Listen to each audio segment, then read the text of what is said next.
Ja, komisar Binkov, представлям вам. Greetings, I, Commissar Binkov, present you China versus USA. In this scenario, USA intervenes in a South China Sea scuffle. Suddenly, war with China breaks out. Nukes, morale, or allies aren't modeled.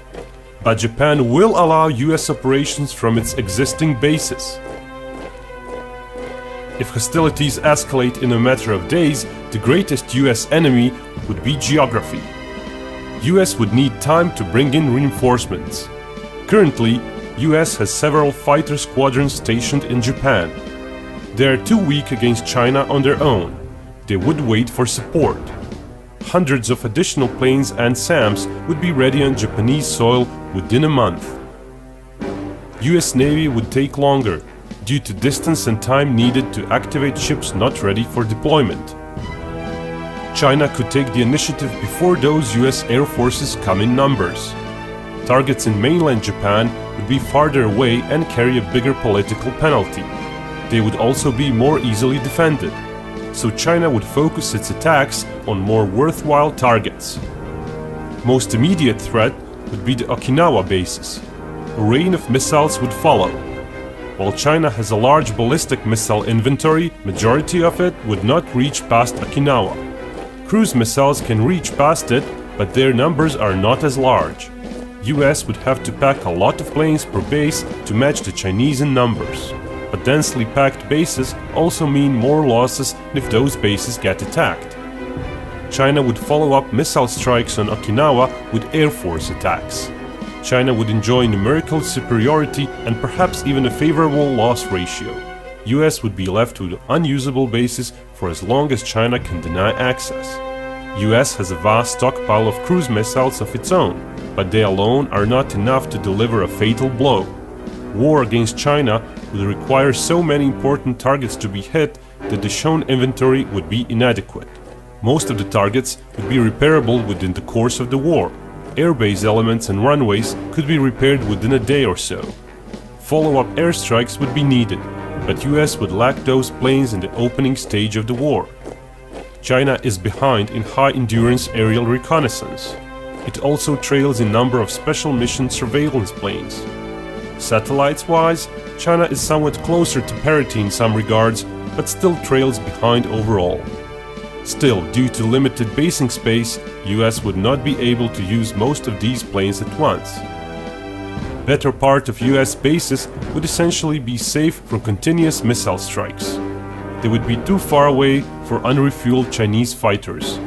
Chinese tanker fleet is quite small, and such attacks are unlikely to achieve the required concentration of firepower. Such airstrikes would involve vast losses for a small and temporary gain. China would choose not to attack. US also has Guam, but it is too far away for any tactical plane on its own. Extensive in-air refueling operations would have to be performed, cutting into the sortie rates. Guam could be more useful to US as a bomber base and means of patrolling the South and East China Seas. Civilian airports near Guam would also be put to military use. US tanker fleet is so huge that US could find space for only a portion of it. Average US tanker can double the range of up to a dozen US fighters. Guam would be safe from most missile strikes, but plane and submarine-launched cruise missiles could still target it. Still, the bases would be working even if temporarily shut down by strikes. Exploiting the small initial US presence and paused key base operations, China could send most of its fleet towards Guam, but it is unlikely Guam would be completely shut down for a week at a time. Adding local carrier groups, the US would have enough assets to fight such a force. Chinese Navy is numerous, but its ships are technologically behind and a lot of its fleet is better suited for coastal protection. It would lack the key air power projection. An open ocean battle would see China lose most of its fleet. Such incursion would likely not be undertaken. To get to targets in mainland China, one needs to deal with Chinese air forces. While they trail behind US forces in both quality and numbers, actual presence on the battlefield in the opening months would be on Chinese side. Training-wise, Chinese are on the average behind US pilots. sortie rates would favor China. US fighters would travel long distances to reach China, resulting in long missions and lower sortie rates. The defender would enjoy short intercepts and planes would be ready again sooner. But the Chinese are behind in number of multi-role planes, meaning the overall number of fighters or strike planes would suffer. With China losing its best planes and US taking over the initiative, overall loss ratio might become comparable despite US low numbers. Some months later, US Navy would come into full force. But no navy can use all its ships at once, and the Trans-Pacific deployments would shorten the combat deployment time for most of the US fleet. Still, the difference in numbers and capability is staggering. China would have to choose: keep its navy battling for the seas close to Okinawa, thus slowing down US airstrikes, or keeping its fleet tucked away around safer areas. US naval air defenses would be in position to further deny strikes on Okinawa. China would eventually run out of missiles and fall back after inevitable naval losses. After a period of clearing out most of the sea mines, majority of the East China Sea would become US playground. Carriers would come closer and strike at Chinese mainland. Chinese coastal defenses would still be dangerous. There would be raids from the air as well as by their submarine and littoral ship fleets.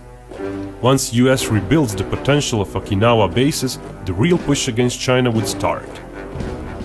US bases on Japanese mainland would help against northwestern China, but Beijing would likely be too far away and only occasional raids would threaten it. Strikes along the Chinese coast would intensify. Knowing it can't control the seas, China would keep a defensive stance, under the protection of its powerful air defenses. Chinese SAM network is a mix of both old and new systems. While China has more ground SAM batteries than US, they are on the average of lesser reach and technology level. Location of US bases would mean Chinese defenses wouldn't need to cover much territory and could be concentrated. US would have a very hard time wearing down the Chinese defenses. It would wage a slow and meticulous campaign against them, a war of attrition where both sides would lose hundreds of aircraft. China would be down to its older planes by then, and loss ratio would favor the US. US would be confined to coastal airstrikes, as regularly going deeper inside China would be too dangerous.